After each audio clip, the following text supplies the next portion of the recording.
कर्पूर गौरम करुणावतारम संसार सारम गुणेन्द्रम सदा वसंतम हृदयारविंदे भवं भवानी सहितं नमामि भवं भवानी सहितं नमामि। त्वमेव माता च पिता त्वमेव त्वमेव बन्धु च सखा त्वमेव त्वमेव विद्या द्रविणं त्वमेव त्वमेव सर्वं मम देव देव त्वमेव सर्वं मम देव देव।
गायन वादन हेतु उत्तरकांड दोहा क्रमांक 25 प्राप्त हुआ है।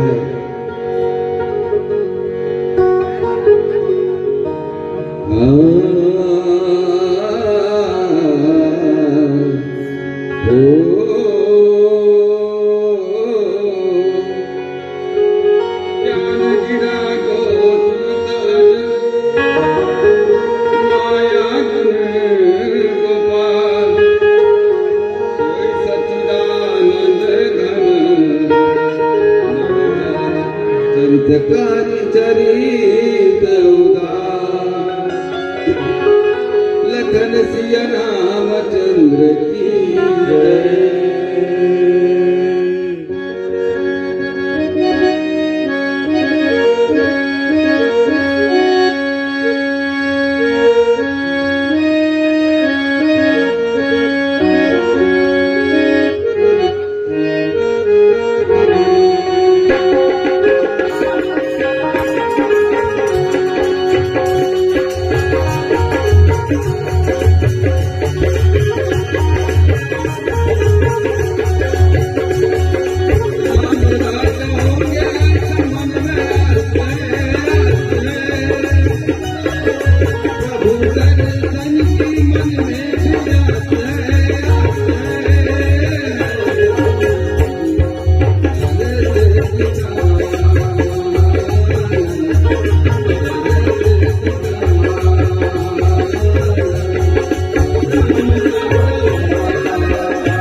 प्रेम से बोले लखन सिया रामचंद्र की जय, उमापति महादेव की जय, पवन सुत हनुमान की जय, बोल कुदरगढ़ी मैया की जय।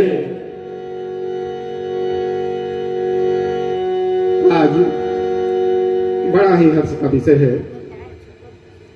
ग्राम गोविंदगढ़ के इस पावन धरा पर श्री रामचरित्र मानस गायन वादन महासम्मेलन का आयोजन किया गया। इस महाकुंभ में हमारी जागृति मानस मंडली झांसी को भी गोता लगाने का अवसर प्रदान किया। इसके लिए यहाँ के आयोजक समिति, निर्णायक मंडल एवं यहाँ के जनमानस, माताओं बहनों सभी को श्री चरणों में नमन करता हूँ, प्रणाम करता हूँ और कोटि कोटि धन्यवाद देता हूँ। और इस ग्राम के लिए दो पंक्ति कहना चाहता हूँ। धन्य धन्य यहाँ के नर नारी, धन्य धन्य यह ग्राम, धन्य धन्य इस पावन धारा को, जहाँ हो अथे हरिनाम, जहाँ हो अथे हरिनाम। श्री रामचरित्र मानस उत्तरकांड दोहा क्रमांक 25 का गायन वादन हमें करने को मिला है, जिसमें राम राज्य का वर्णन किया गया है। तुलसीदास जी लिखते हैं कि जो ज्ञानवाणी और इंद्रियों से परे है, अजन्मा है तथा माया मन और गुणों से परे है, वही सच्चिदानंद घन भगवान श्रेष्ठ नर लीला करते हैं। प्रातःकाल शरीर में स्नान करके ब्राह्मणों सज्जनों के साथ सभा में बैठते हैं। वशिष्ठ जी पुराणों की कथा का वर्णन करते हैं और श्री राम जी सुनते हैं। यद्यपि वे सभी जानते हैं, भाइयों के साथ लेकर के भोजन करते हैं। उन्हें देखकर माताएं आनंद से भर जाती हैं। भरत जी और शत्रुघ्न दोनों भाई हनुमान जी सहित उपवन में जाकर के वहां बैठ करके राम जी की गुणों की कथा पूछते हैं और हनुमान जी अपनी सुंदर बुद्धि से उनके गुणों को गोता लगा करके वर्णन करते हैं। श्री रामचंद्र जी का निर्मल गुण को सुन करके दोनों भाई अत्यंत सुख पाते हैं और विनय करके बार बार जो है कहलवाते हैं। सबके यहाँ घर घर में पुराणों और अनेक प्रकार से पवित्र रामचंद्र जी की कथा होती है। पुरुष स्त्री सभी श्री राम जी के गुणगान करते हैं। इस प्रकार आनंद में दिन और रात कैसे बीत जाता है पता ही नहीं चलता। इस प्रकार 8 लाइन का सार है। मुझे बोले सियावर रामचंद्र की जय।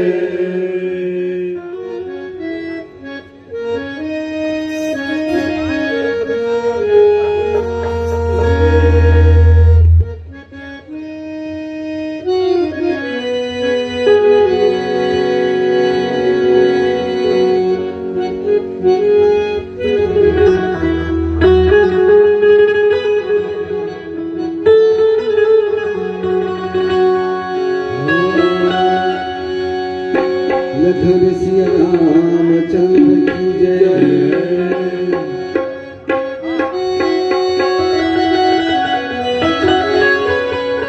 तू है लाल लंगोटे वाला, सुन ले अंजनी के लाला। भव पार कर बेड़ा पार कर, इस भाव से तो हमें पार कर। भव पार कर बेड़ा पार कर, इस भाव से तो हमें पार। उड़ लाल लंगोटी वाला, उड़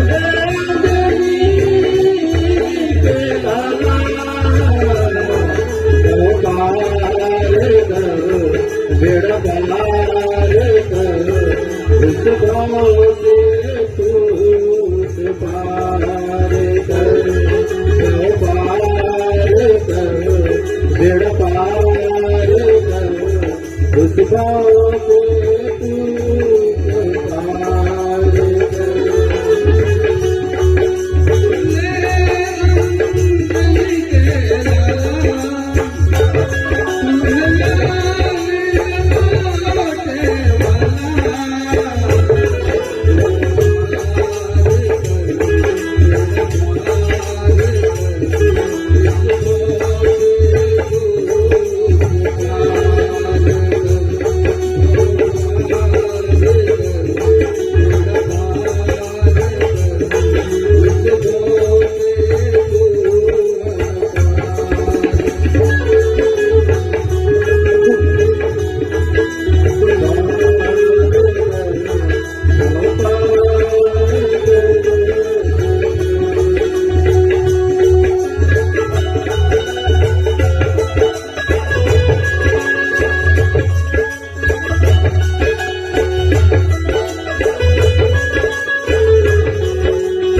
शांति हो। समय सीमा समाप्त हो। बोले श्यावर रामचंद्र की जय। जागृति मानस मंडली झांसी, ठीक ना? बहुत सुंदर प्रस्तुति रही आप लोगों की। आप लोगों के प्रसंग में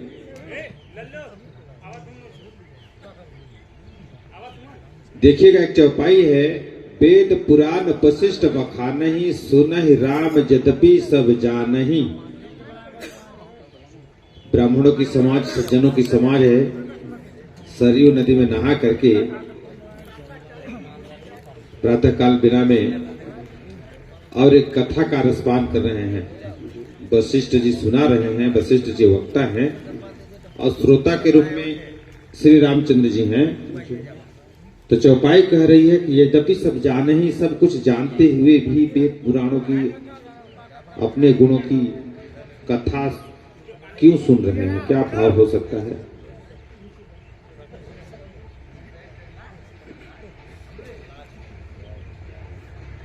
परम श्रद्धेय विनायक महोदय जी, आपका प्रश्न बड़ा ही सार्वजनिक है। हो सकता है मैं आपके विचारों तक न पहुंच पाऊं, फिर भी प्रयास कर रहा हूं। जैसे कि रामायण में ही प्रसंग है कि शिव जी ने रामायण की रचना की थी, फिर भी उन्होंने याज्ञवल्क्य जी से जा करके कथा सुनी थी। तो मेरा विचार है महोदय कि कथा जिस प्रकार शरीर को पोषण करने के लिए आहार की जरूरत होती है, उसी प्रकार आत्मा की शुद्धि के लिए, उसको जीवित रखने के लिए कथा आवश्यक है। यही कारण है कि प्रभु सब कुछ जानते हुए भी कथा श्रवण करते हैं, मेरे विचार से महोदय। और कुछ जोड़ेंगे कोई? हाँ, बिल्कुल बात सत्य है, यही है, जितना भी बोला आपने सही है, वही है। कथा वक्ता के सम्मान के लिए, ठीक ना? और जैसे शरीर का पोषण होता है अन्न से, और आत्मा का पोषण होता है कथा से। धन्यवाद। अगला मानस प्रश्न।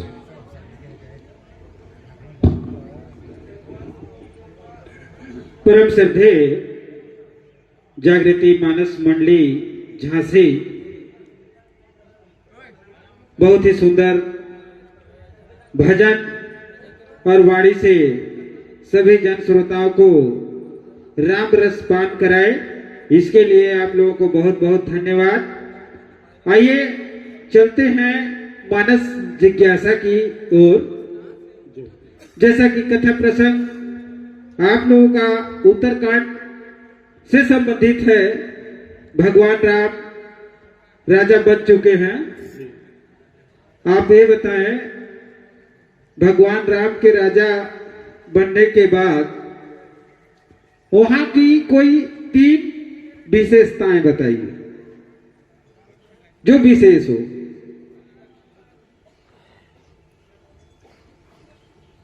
परम श्रद्धेय विनायक महोदय जी, वहां की विशेषता जी, यह है कि जैसे कहा गया है कि राम राज्य में कहना चाहिए कि दैविक, भौतिक और दैहिक तीनों तापों का कोई जगह नहीं था। सब कुछ प्रजा सुखी थी। जी जी। और श्री राम जी एक पिता की भांति प्रजा का पालन करते थे, एक पुत्र जैसा व्यवहार करते थे, मेरे विचार से महोदय। बहुत सुंदर विचार है आपका, और बात वही है कि दैहिक दैहिक भौतिक तापा रामराज काहू न व्यापा। ठीक है। और ये जो काहू नहीं व्याप रहा है, इसका क्या कारण है? भगवान राम राजा है इस वजह से कि और कोई कारण है? जो आप बता रहे हैं वो तो सही है जी। प्रोफेसर देवनायक महोदय जी, मेरे विचार से सर्वशक्तिमान प्रभु हैं, जी जी। और स्वयं जब यहाँ इस भूलोक पे हैं तो वहाँ फिर कैसे किए तीनों ताप व्याप सकते हैं, मेरे विचार से महोदय। चलिए, आपने सही कहे हैं। भगवान जहाँ साक्षात राजा हैं वहाँ दैहिक दैहिक भौतिक ताप का कोई प्रभाव नहीं पड़ता है। उसमें थोड़ा सा एक पॉइंट मैं भी अपना भाव रखूंगा, बाकी आपका भाव सही है। जी महोदय। सब नर कर ही परस्पर प्रीति, चल ही स्वधर्म निरंतर श्रुति नीति। वेद पुराण भी कह रहे हैं कि भगवान राम के राज्य में सभी लोग नर नारी परस्पर प्रीति करते हैं। अब उनका जो दायित्व है, जो धर्म है, उसको निभा रहे हैं, कर रहे हैं। इसीलिए इसका भी एक प्रभाव है। आप जो बताए हैं वो भी सही है। आगे हमारे मानव संदेश के लिए मनोहर सोनी जी, धन्यवाद।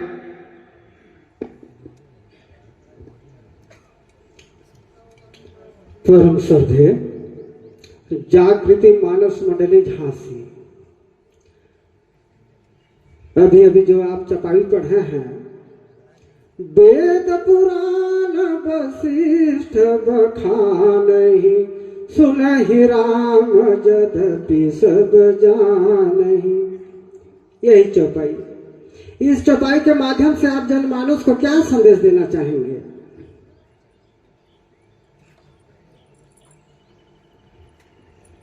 परम श्रद्धेय निर्णायक महोदय जी, श्रोता समाज को मैं यही संदेश देना चाहूँगा कि जिस प्रकार वशिष्ठ जी राम जी को कथा सुना रहे हैं, यद्यपि वह सर्वशक्तिमान हैं, सब वेद पुराण की कथा जानते हैं, फिर भी उन्होंने भाव भक्ति से उसे श्रवण किया।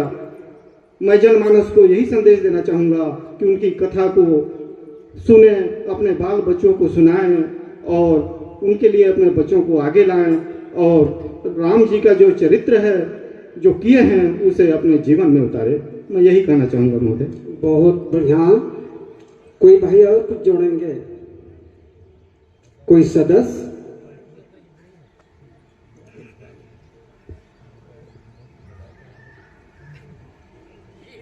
नायक महोदय जी, जैसे हमारे बड़े भ्राता बताए कि सब कुछ जानते हुए भी कथा को बड़े प्रेम से सुन रहे हैं और सुने, तो मैं जनमानस से यही विनती करना चाहूँगा कि आज का जो समाज है धीरे धीरे व्यसन और नशा की ओर अग्रसर हो रहा है, और जहाँ भी इस प्रकार से आयोजन हो रहे हैं वहाँ बहुत ही कम मतलब रुचि रखते हैं, तो उन्हें ऐसा प्रेरित करें। हालांकि वे जानते हैं कि कथा रसपान से उनको सदगति ही मिलेगी, सद्बुद्धि मिलेगी, लेकिन उसके बावजूद भी आने वाली पीढ़ी को इसकी ओर अग्रसर नहीं कर पाते हैं। तो यही मैं निवेदन करना चाहूँ कि जहाँ भी राम कथा या भागवत कथा हो वहाँ सहृदय जाकर के सुने और उसके बताए हुए नियमों को कम से कम अपने जीवन में उतारने का प्रयास करें, जिससे मानव समाज का कल्याण हो। बस बहुत सुंदर। चलिए, आप लोग जो बताए हैं बड़ा बढ़िया बताए हैं, सुंदर विचार है। थोड़ा सा मैं भी जोड़ दे रहा हूँ उसमें। जी महोदय जी। आज्ञा है? जी जी जी। चलिए ठीक। देखिए, हर राजा के यहाँ गुरु होते थे।